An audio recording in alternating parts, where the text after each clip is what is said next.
Students, welcome back to my channel. আমি দেবাঞ্জনা ঘোষাল। তোমরা দেখছো আমার সাথে তোমাদের নিজেদের channel Shikshamarg education and computer centre. প্রথমেই তোমাদের অসংখ্য ভালোবাসা, এইভাবে পাশে থাকার জন্য, ভালোবাসা দেওয়ার জন্য। আমার প্রত্যেকটি স্নেহের পুরনো ছাত্রছাত্রী যারা প্রথম দিন থেকে আমার সাথে ছিলে, এবং আমার প্রত্যেকটি স্নেহের নতুন ছাত্রছাত্রী যারা চ্যানেলে আসছো, প্রত্যেককে স্বাগতম। আমাদের এই শিক্ষামার্গ এডুকেশন অ্যান্ড কম্পিউটার সেন্টারে তোমরা মানে এত স্টুডেন্ট অনলাইনে অ্যাডমিশন নিয়েছো, এত ভালোবাসা দিয়েছো, সত্যি তোমাদের অন্তর থেকে ভালোবাসা। এইভাবেই পাশে থেকেও ভালোবাসা দিও। দেখো, মানে 1 মাস আগে থেকে তোমরা বারবার বলছিলে ম্যাম 4th সেমিস্টারের সাজেশন দিন, যেহেতু 1st সেমিস্টার আর 6th সেমিস্টারের পরীক্ষা তোমাদের আগে হবে, এবং আমি আমার ব্যাচের ছেলে মেয়েদের সাথেও এখনো সাজেশন শেয়ার করিনি, কিন্তু তোমরা এতবার বলছো। তো সেই হিসাবে ওদের সাজেশনগুলো আগে দিয়ে দিলাম, কারণ ওদের তো অলরেডি 1st সেমিস্টারের পরীক্ষা শুরু হয়ে গেছে, আর 6th সেমিস্টারের ওদের পরেই হবে পরীক্ষা, তোমাদের তারপরে হবে। সেই হিসাবে তোমাদেরটা এই আজ থেকে দেওয়া শুরু হলো। বাংলা সাজেশন দেওয়া হয়ে গেছে। তা আজকের যেটা আলোচ্য বিষয়, Bardhaman university BA 4th semester general সংস্কৃতের সাজেশন। দেখো, 2024 সালের জন্য যে প্রশ্নগুলি পরীক্ষায় আসার মতো সম্ভাব্য এবং অধিক গুরুত্বপূর্ণ বলে আমার মনে হয়েছে, এবং আমি আমার অনলাইন আর অফলাইন ব্যাচের ছেলেমেয়েদের সাথে যেই সাজেশনটা শেয়ার করেছি, প্রত্যেক সেমিস্টারের মতো তোমাদের সাথেও সেইটি শেয়ার করে দিচ্ছি। এবার একটা কথা বলে রাখি, আমার প্রচণ্ড ঠান্ডা লেগেছে, এইটাই ব্যাপার যা।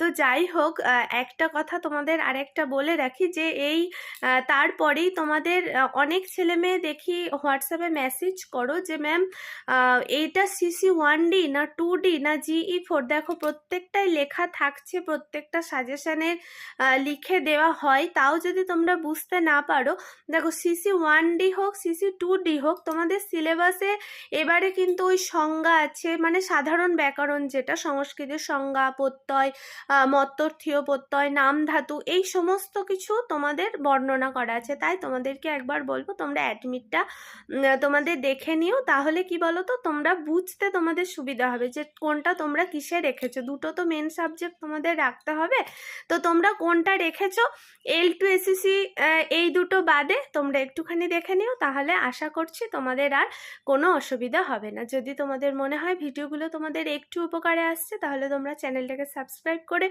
অল নোটিফিকেশানটা অন করে রেখো, যাতে আমি নতুন ভিডিও যখন পোস্ট করব তোমাদের কাছে মানে নোটিফিকেশান চলে যাবে। এছাড়াও তোমরা যারা যারা এখানে অ্যাডমিশন নিতে চাইছো, 8609778925 এই নাম্বারে যোগাযোগ করো, হোয়াটসঅ্যাপে মেসেজ করো, তোমাদের সমস্ত ডিটেলস বলে দেওয়া হবে এখানে, অর্থাৎ কোচিং সেন্টারে। বিএ 1st সেমিস্টার থেকে একদম 6th সেমিস্টার, মেজর মাইনর সমস্ত রকম সাবজেক্ট পড়ানো হয় কলা বিভাগে। তাই তোমরা যে কোনো সাবজেক্টে যারা অ্যাডমিশন নিতে চাইছো, ওই নাম্বারে হোয়াটসঅ্যাপ করে নিও। তাহলে চলো আজকের আলোচ্য বিষয়ে প্রবেশ করা যাক।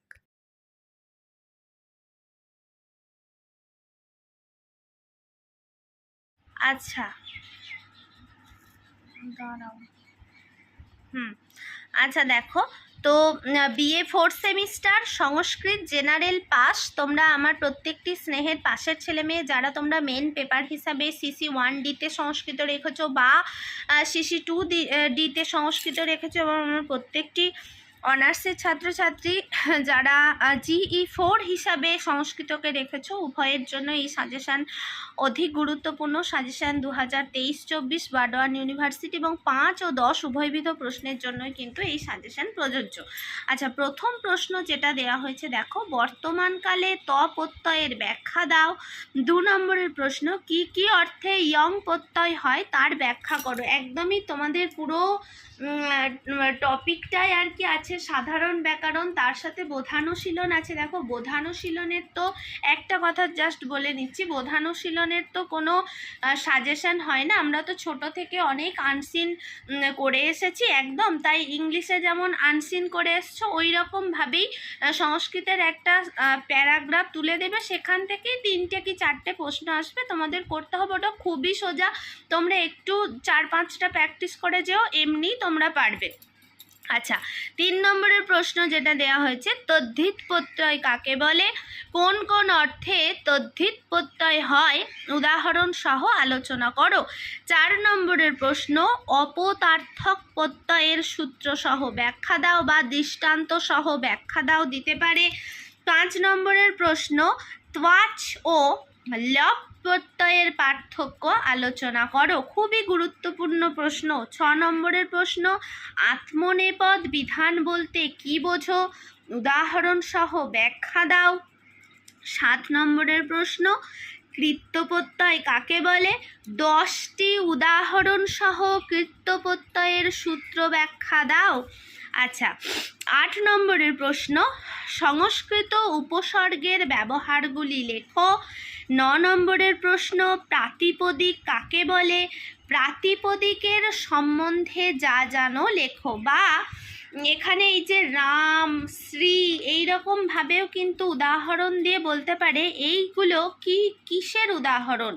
হ্যাঁ, তো তোমরা কিন্তু উদাহরণগুলো বারবার বলছি ভালো করে পড়ে যাবে। শর্ট কোয়েশ্চেনে বিশেষত এই রকম আসে, 4th সেমিস্টারের শর্ট কোয়েশ্চেনে বিশেষত এই রকম উদাহরণ দিয়ে জিজ্ঞাসা করা, এটা কোন প্রত্যয়ের অন্তর্গত, পদ বিধান কাকে বলে, পদ কাকে বলে, এরকম ছোট ছোট দেয়। আবার 5-10 ভাগ থাকলে কিন্তু এরকম ভাগ করে করে দেয়। তারপর হচ্ছে পদ কাকে বলে, কর্মপ্রবচনীয় সম্বন্ধে যা জানো লেখো। আচ্ছা, 11 নম্বরের প্রশ্ন, দ্বিকর্মক ক্রিয়া সম্পর্কে লেখো। সকর্মক ধাতু কি অকর্মক হয়? এই ব্যাখ্যা করো। অথবা প্রশ্নটা ঘুরিয়ে দিতে পারে যে অকর্মক ধাতু কি সকর্মক হয়, এর ব্যাখ্যা করো। আচ্ছা, 12 নম্বরের প্রশ্ন, মত্তর্থীয় প্রত্যয় কাকে বলে?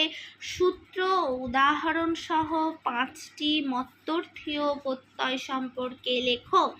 13 নম্বরের প্রশ্ন, কোন কোন অর্থে তুমুন প্রত্যয় হয় উদাহরণ সহ আলোচনা করো। 14 নম্বরের প্রশ্ন, নাম ধাতু সম্পর্কে আলোচনা করো, উদাহরণ সহ ব্যাখ্যা দাও।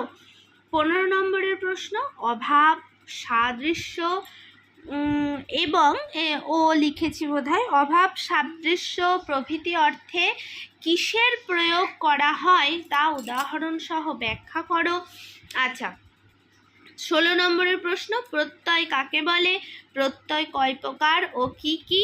এবং শেষ প্রশ্ন তোমাদের যেটা আসে, বিশেষত এগুলো ছোট ছোট করে 10 নম্বরের প্রশ্নে আসে, যে সংজ্ঞা, অব্যয়, গতি, গুণ, বৃদ্ধি, এদের সংজ্ঞা উদাহরণ সহ ব্যাখ্যা করো। আবার ছোট ছোট করে সংজ্ঞা কাকে বলে 2 নম্বরে আসে। আবার 5 নম্বরে আসে যে বার্তিক কাকে বলে, উদাহরণ সহ ব্যাখ্যা দাও। সংহিতা কি, ঈদ কি, বৃদ্ধি কি, নদী কি, উপধা কি। আমি এই কটা রেখেছি। সংজ্ঞা তোমরা ভালো করে করে যেও, অব্যয়, গতি, গুণ, বৃদ্ধি, নদী, উপধা, টি, সূত্র, বার্তিক, সংহিতা, আর ঈদ আর প্রত্যাহার। এই মোট তোমরা 17টা প্রশ্ন তোমরা যারা যারা 2024 সালে বর্ধমান ইউনিভার্সিটির আন্ডারে যে কোনো কলেজে তোমরা যারা যারা সংস্কৃতকে পাস হিসাবে রেখেছো, সিসি হিসাবে রেখেছো, অনার্সের ছেলেমেয়েরা যারা G4 হিসাবে রেখেছো, প্রত্যেকের জন্য সমানভাবে উপযোগী। প্রত্যেকে ভালো থেকো, সুস্থ থেকো। আর এই সমস্ত নোটসের অ্যান্সার তোমরা যারা যারা পারচেস করতে চাইছো, কিনতে চাইছো, 8609778925 এই নাম্বারে যোগাযোগ করো। তোমাদের সমস্ত ডিটেলস বলে দেওয়া হবে। হোয়াটসঅ্যাপে মেসেজ করো, তোমাদের সমস্ত ডিটেলস বলে দেওয়া হবে। এবং পরীক্ষার জন্য এখন থেকে প্রস্তুতি নাও। যেহেতু তোমাদের হাতে 1 মাস এখনও পুরো সময় আছে, এখন থেকে প্রস্তুতি নিলে উন্নতির শিখরে তোমরা পৌঁছাবেই, কেউ তোমাদের আটকাতে পারবে না। তাহলে প্রত্যেকে ভালো থেকো আর সুস্থ থেকো।